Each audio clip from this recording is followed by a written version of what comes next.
think Lin's an outstanding youth worker because she's got a wrap-around sort of approach to youth work. She's like a mum to the kids, you know.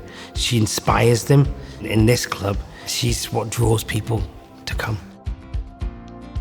I quite enjoy talking to Lin and that, and plus all the things she does for all of us, like the activities and that. She brings a smile to your face when she helps you do stuff, and she's very supportive. She deserves all the good things that are coming her way. Our club is predominantly for children with additional needs. It started off as a speech and language club, so we have children who are on the autistic spectrum. We have some with cerebral palsy, Down syndrome, global delay.